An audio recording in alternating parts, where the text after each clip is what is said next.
Hey, do you need a new phone? Oh yes, I actually do. Oh wait, I don't need the plastic bag. I just need the phone.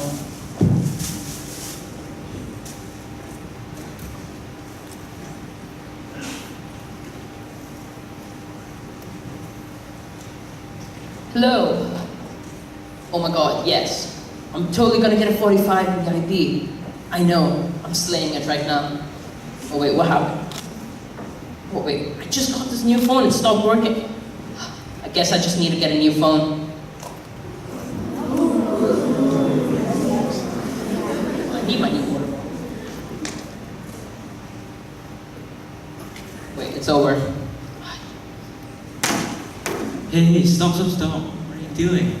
I'm living the linear economy life. We make, we use, and we throw it away. What are you on about? These days, circular economy is on trend. Did you know that? Wait, what? Circular economy? What is this? That's what we will discuss in this presentation. Okay. How much do you guys depend on plastic? Just discuss with your partner about how much you think you use plastic. You guys have 15 seconds.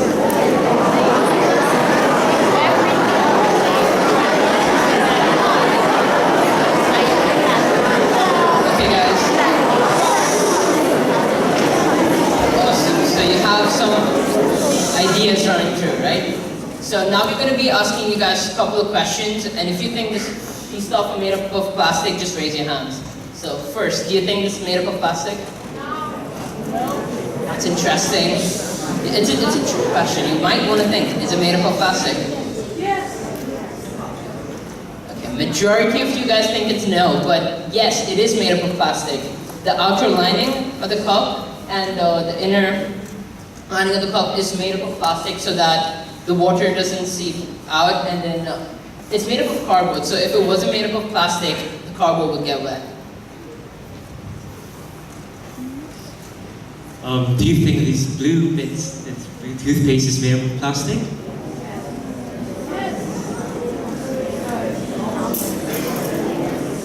So, is it made up of plastic? Yes. Okay, again. The answer is yes. Some toothpaste contains microbeads and flakes that consist of plastic. Okay. You guys really have to think. These are all good questions. Okay, so is this made up of plastic?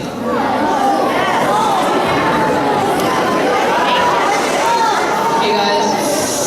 Just raise your hands. Don't scream it out. Yes?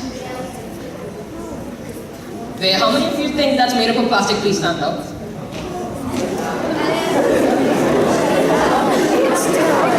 Okay, guys, please don't talk. No, it's not made up of plastic. It's not. Do you guys think that's made up of plastic?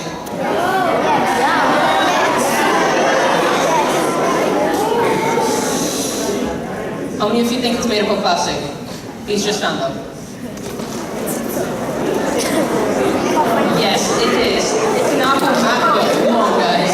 It's made up of plastic.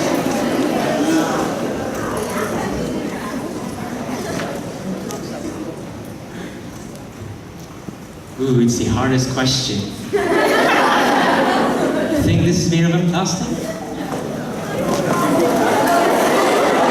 Oh, okay, we're gonna do this different. How many of you think it's not made up of plastic? Please stand up.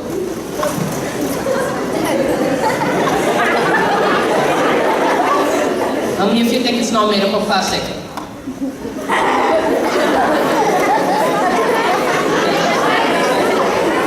Yes, they're called plastic bottles for a reason, guys.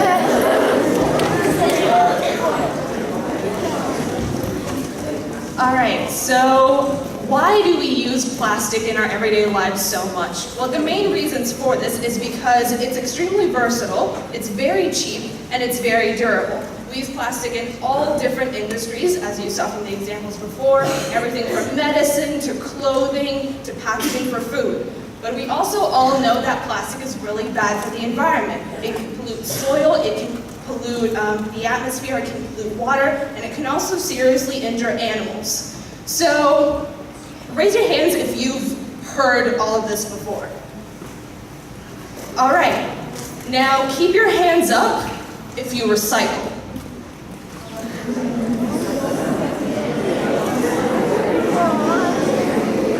actually very surprised by this. This is impressive. Good job, guys.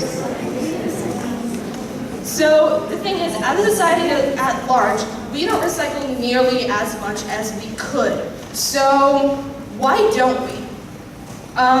Show of hands if a reason people might not recycle is because they're too lazy.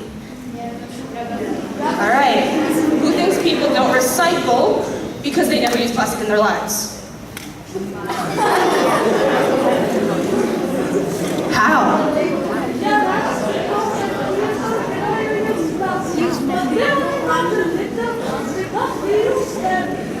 Oh, so they litter but without using it. All right, that works. Okay, so actually the main reason that we don't recycle nearly as much as we should is because we live in a world that makes waste, especially waste of plastic, extremely easy. And this is because we live in a linear economy. So not only is it an individual thing, but it's also society at large. It's how all of the businesses in this world function. And Mitten's going to explain a bit more about what a linear economy actually means. So now we're going to be talking about the life cycle of a plastic product in a linear economy. So what is linear? What is linear?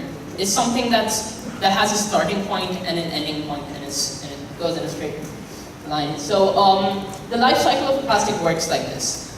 It's made up of natural resources such as petroleum, and once it's made by manufacturers, they send it out to consumers like us, and we use it and we depreciate, and once it's depreciated in value, we just throw it away like I did, right? So there are a couple of problems with this. So what are the problems? We produce plastic using finite resources, which are going to deplete over time. The space for waste is limited. We only have so much real estate where we can dump all these waste. The gases released in burning can cause major health problems, which you really don't want. Energy used is a lot, and it keeps increasing. And 91% of plastic isn't recycled. Again, we only have limited real estate where we can dump all these plastics. This is Ellen Macarthur. She founded the Ellen Macarthur Foundation. Its aim is to inspire a generation to build up a positive future through the framework of circular economy. She actually invested 500,000 pounds of her own money in this project and managed to raise 6 million pounds with the help of other partners.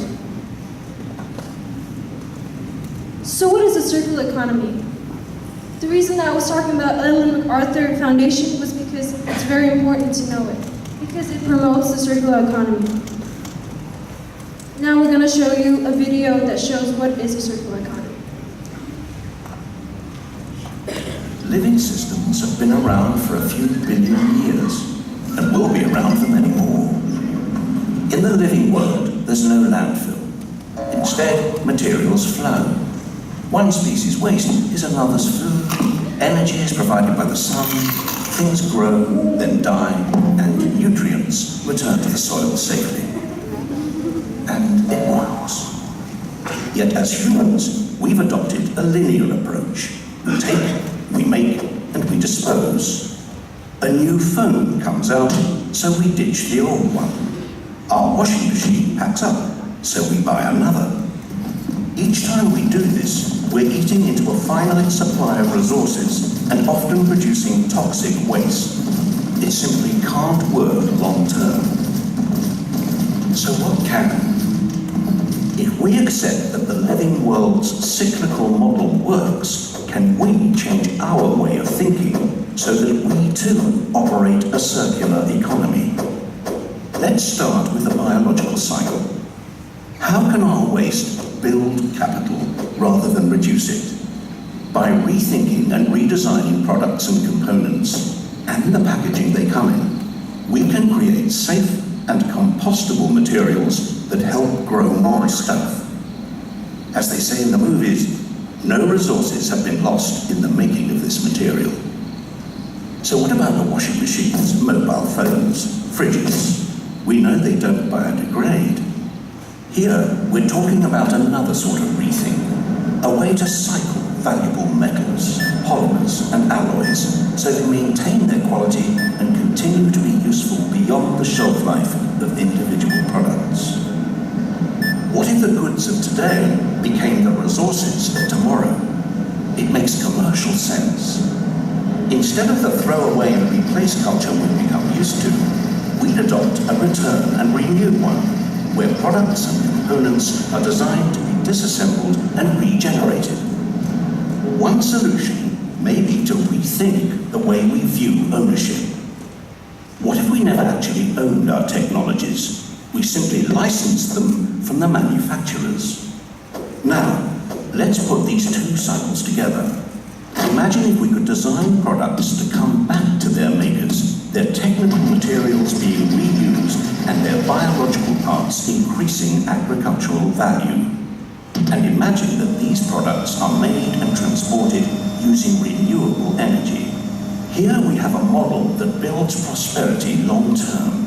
And the good news is, there are already companies out there who are beginning to adopt this way of working.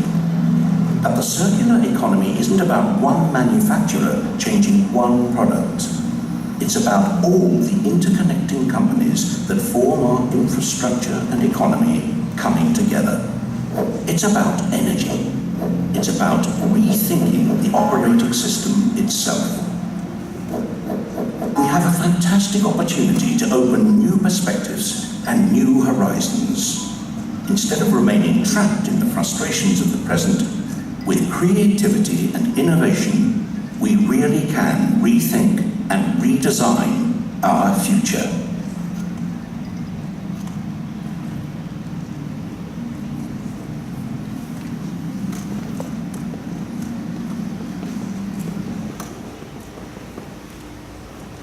Okay, thanks guys. So this is a list of the global goals created by the United Nations. You've probably heard of it. It's an organization of like nearly all the countries in the world. And this is a list of global goals that they've created to help the world be like better and stuff. So I want you guys to take a look at this list of global goals and talk about which ones you think are most related to the circular economy, most connected.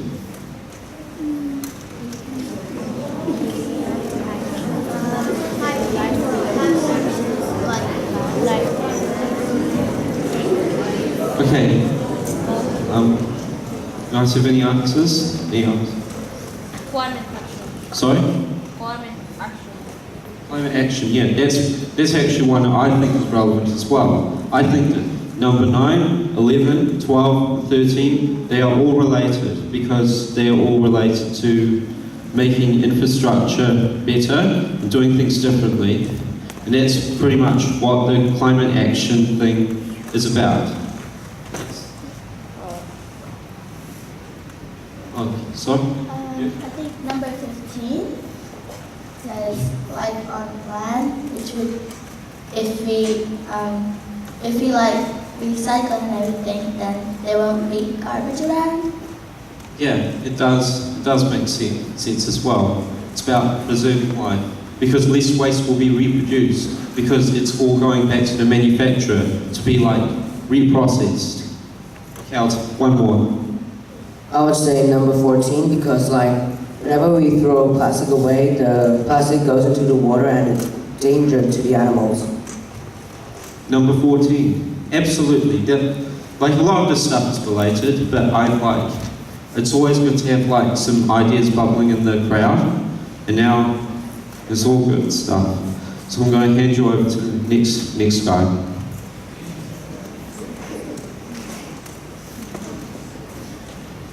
Alright, so obviously to transition to a circular economy, there's going to be a lot of change in the world and how our economy functions as a whole. So I decided to talk about some examples of companies that are already pushing us towards the movement of a circular economy. One example is Adidas, who are now making uniforms for sports teams made entirely out of recycled ocean plastic. Another example is companies like Levi's and H&M, which actually take donated clothes across all brands, and they repurpose them and turn them into new fabric for new clothing, insulation materials, cushioning, and so on and so forth. And another example, one that was specifically mentioned in the previous video, is taking things that used to be goods that we own and turning them into services. And we see this with bike sharing apps, which have become really popular in Singapore, and also things like the BMW's Drive Now app. So the company still owns the vehicle, but that also means that they're responsible for what happens to all of its parts after it's no longer usable as a whole.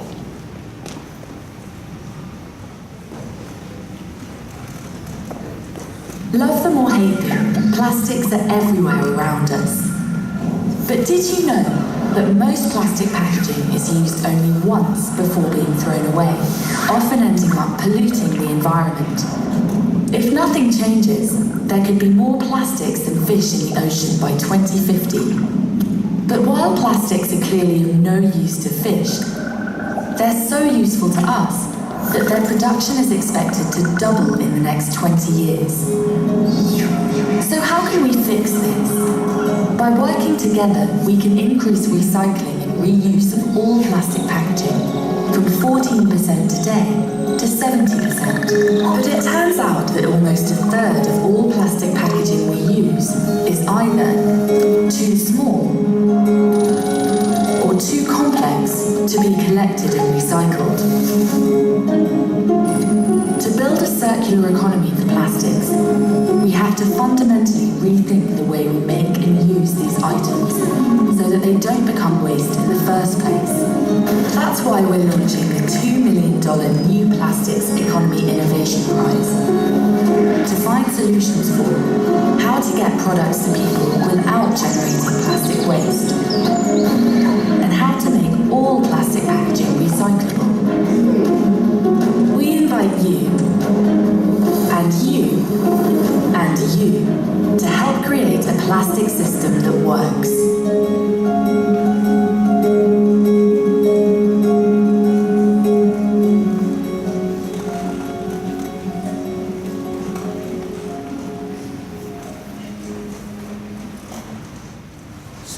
So what can you do?